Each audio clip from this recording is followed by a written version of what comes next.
Actually, voting started 3 weeks ago. We're in the last 7 days. We will find out next Wednesday who wins this race. I like to say that we're going to get what we deserve. We're going to get what we vote for. If you want change, you have to vote for it. If you want to be a part of change, you have to be involved in it.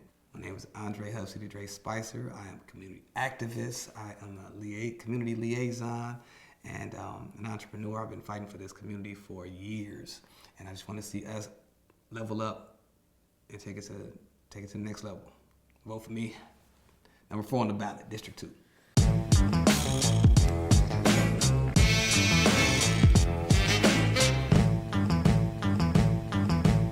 How do you look at the biggest social problems facing, I guess, the district more so than, because I guess each district probably has... Each district has its own issues, yeah. District 2 and District 4 deals with the prostitution issue the most, as Long Beach Boulevard runs through both districts. My platform breaks it down as best as I could, being that it's public safety, economic development, housing, and culture. So the public safety aspect goes to our relationship with law enforcement. And then it also goes into our infrastructure, our streets. I make this thing a big issue is graffiti. You know, you deal with the street gangs. So when we talk about graffiti, we're not just talking about something that's like just some ugly paint on the wall. We're talking about communication that's on the wall. These words on the wall mean something to somebody, and it also can sends a message. And so while some of us are unaffected by the message it sends, somebody else is ignited. There's tension. There's something that goes on for that. So graffiti is a big issue for me because, again, it ignites more issues. So the first thing that we have to attack is the public safety. What do we want policed? How do we want it policed? Our infrastructure, our streets, our graffiti, our tree trimming, brightening up the city with lights, you know, just making it feel safer in the community. Also, that I wanted to add this to my public safety is what we do to each other. So I've made this mention a few times, and social media. We gangbang a lot on social media. We do a lot of gangbanging on social media, and social media allows this to happen, right? So if I'm the president of the United States and I incite a riot at the state capitol, you're gonna take my social media away. You're gonna take my Facebook, my Instagram, my Twitter, all that's going. If I say something anti-gay, you're taking my Facebook, my Instagram, my Twitter. If I say something anti-vaccine, it's all gone. If I kill another black man, if I disrespect another Hispanic man, if I go over kicking over your candlelight visuals, if I go completely disrespecting you and your family, it's allowed to be shared, commented, liked, aired out, and all it does is raise tension in our own communities. And it's us doing it to us. Yes, we have to address the fact that they allow it, but again, it's you and me. This is me and you, our issue. So we need to learn to censor ourselves and not fall into the traps that are out there that makes us hate each other. So that also goes into my public safety. Now I want to move to economic development, because without public safety, you can't have economic development. Nobody wants to bring a business into a city where someone's getting killed on the corner, or a robbery is happening inside of it, or all these different things. So the public safety has to be there. Now we're talking about economic development. I have 3 different businesses. I have the Hub radio station. I started that because I wanted to change the image of Compton.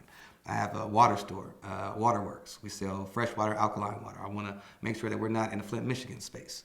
I have a natural hair salon where we do locks, twists, blowouts, all the different things for black people to have natural hair and be prideful and proud of who they are. So it builds that up. What do you say to a woman when you see her wearing a weave? I have no issues with that. But it's called you try to bring me down that road. No, but I think the reason sisters should embrace their natural, style. But you have to understand why we don't. So our parents and grandparents couldn't get a job if they had natural hair. They had to look European. Mm-hmm. So when you have a little girl that's 14, 15, and now she's going up older, you're not putting her hair in braids and barrettes no more. Now it's time to transition to womanhood, which would be your weaves, your wigs, your straight hair, and all this stuff. So now you're 15, 16, 17, 30, 40 years old. Now you're 40 years old, you don't know what your curl pattern is. You don't know what your hair even do because you've done everything else to it. And so now natural hair just feels uncomfortable. So we have to develop a place that says, hey, listen, let's do some consultation. Let me tell you about your hair. Let me tell you what you can do, what you can't do, the products that works best for you. So there's no shaming about women wearing weave because there's a historical connection to it that's rooted in white supremacy. Right. And then I'm not into separating our people, you know. Like, I'm not going to shame none of our people because we have trauma. We got trauma. And I can't shame you for the trauma that we have. So those are the businesses I brought to the community. And I mention those because I'm all about economic development. I'm all about buying my block back. You know, all these businesses in my neighborhood, I can walk to every last one of them. And this is in the neighborhood I grew up in. So my whole thing was buying back my block, building it up, bringing in economic development, and not just small businesses, big businesses as well.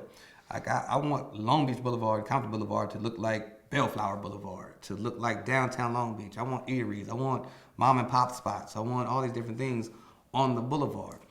When you have that, you don't have prostitution. You don't have gang banging. You don't have robberies. You don't have those different things going on because there's people out here. You know, tax-paying citizens out here, you know. So that's my economic development aspect of it. And then to add to that, when we started the natural hair salon, the guy didn't want to rent it out to us, the owner, black dude. He owns 2 blocks of all commercial buildings. He didn't want to rent it out to us. He tried to run us off every kind of way he could. Then he got to the point where he says, look, I make more money on writing this as a tax write-off than I do renting it out to you. I was a little offended because this is my neighborhood. You don't live here.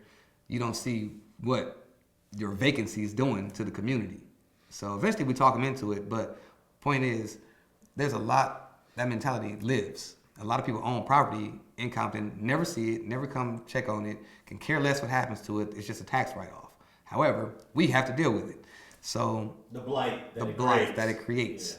So what you do is you start to apply pressure to those people, just like you do with the homeowners, for making sure that their trash is put up, making sure they're not parking on their lawns, making sure that all these different things, you apply the same pressure to the businesses and the land owners, property owners on the major thoroughfares. It cleans up your city.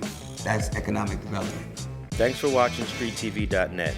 If you're not subscribed, please hit that button below and click the bell to receive alerts and notifications.